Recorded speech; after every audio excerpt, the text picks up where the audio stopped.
Ngayon, no, mga kababayan, no, eto, mukhang may problema. Boying Remulla. Kay Boying muna ho tayo, mga bossing. Mukhang may problema. Bakit ho, mga boss chief mo, sir? Kasi, sabi ni Boying, may problema tayo dyan. Alam nyo kung patungkol saan to, mga kababayan? Patungkol doon sa secret decision kay Joel Villanueva. Oh, eto, pakinggan ho natin, ha? Thing that you actually announced, you asked Senate President Soto. Ayan. The other Kung matatandaan nyo ho, mga boss chief mo, sir, lumabas sa mga balita at narinig natin mismo kay Ombudsman Remulla na siya ay susulat kay Senator Vicente Soto III. Tama ba? Vicente Soto III. O si Senate President Vicente Soto. No?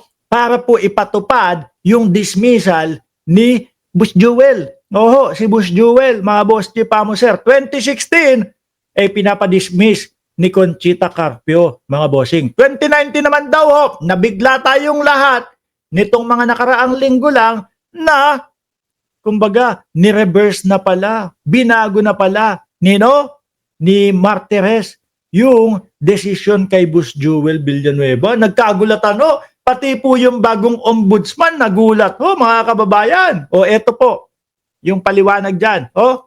thing that you actually announced, you asked Senate President Soto to let go of Joel Villanueva, Senator. May problema tayo dyan ngayon. Oh, yan. Paano mo gagawin Kasi, yan? when I got to the office this morning, kasi umaga yung kinausap ko si Karen Davila. When I got to the office, binigay sa akin yung desisyon ni Ombudsman Martires na ni-reverse niya yung ruling ni Conchita na hindi natin nakikita.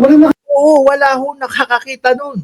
Sabi ko nga ho sa inyo, mga kababayan, pati po yung mga media doon sa mismong press conference ni Boying Remulla, tinanong niya, meron ba kayong balita? O alam niyo ba ito? Yung tungkol kay Joel Villanueva, wala hong nakakaalam. Di ba? Wala hong nakakaalam, mga kababayan. Gulat tayo. Oh, sa lahat ho, eto sasabihin ko ho ulit sa inyo. Sa lahat ho ng nakasuhan at napawalang sala, halos po pinapangalandakan nila yan sa sobrang tuwa Oho. Diba? Pinapangalandakan po nila yan sa sobrang tuwa. Kasi ho, mga bossing, bakit to? No? Kung nung 2016, eto ang sabi sa iyo, kailangan kang i-dismiss kasi dawit ka do sa PDAP. Sa pork barrel. Tapos itong 2019, naku po, kailangan mong ilabas sa taong bayan yan. Bakit? Kasi ang iniisip ng taong bayan, si Joel Villanueva, 2016, ay na-dismiss na. Tinulungan lang ng mga senador. Ganun. Diba? So ngayon, gusto mong alisin sa isipan ng mamamayang Pilipino na hindi kasangkot doon sa PDAP na yon. Bakit ganun? Bakit parang hindi kayo masaya? Bakit parang hindi kayo masaya? Parang hindi kayo masaya na ipangalandakan. Baka kung ako nga ho yan, senador ako, tapos napatunayan na hindi ako sa dawit o hindi ako sangkot doon sa PDAP na yon. Baka press conference ho agad. The moment na nilabas na yung decision na yon, nako, press conference agad do. Bakit to?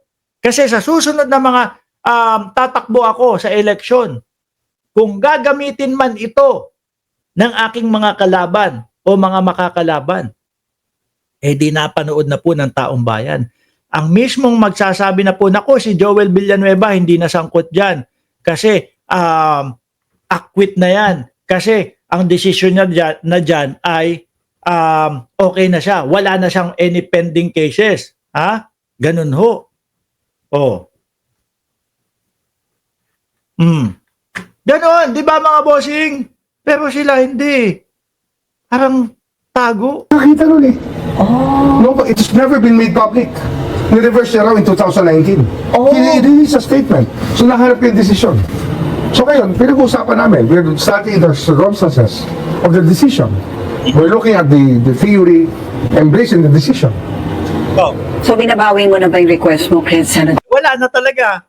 Hindi siya babawiin. Wala na pong ipapadala. No? Wala na pong ipapadala mga boss chief amo, sir. 'Di ba?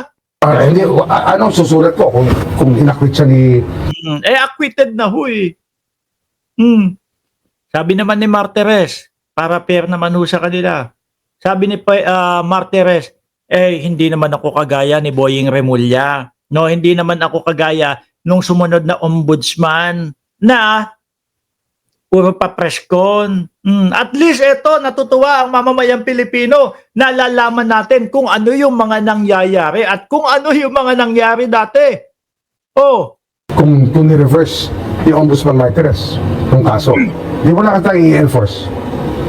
So what are your thoughts on this? The Ombudsman's Well, it office and sucks. how it has been. It sucks. Yung bagay na yun, di ba? Ang sama eh. The whole time, hindi sila nagsasalita.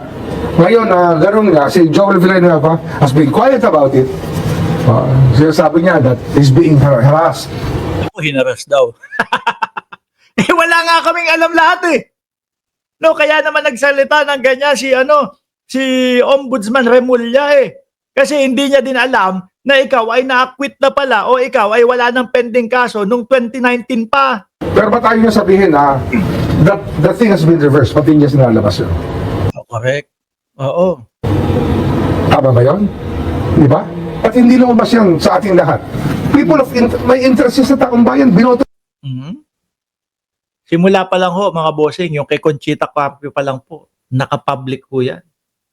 Nakapublic ho yan. At sabi ko nga ho sa inyo, kung ako yung lalagay sa posisyon ni Joel Villanueva, mga bossing, naku, ipapangalandakan ko ho talaga yan. Ipapangalandakan ko ho talaga yan. Tuloy.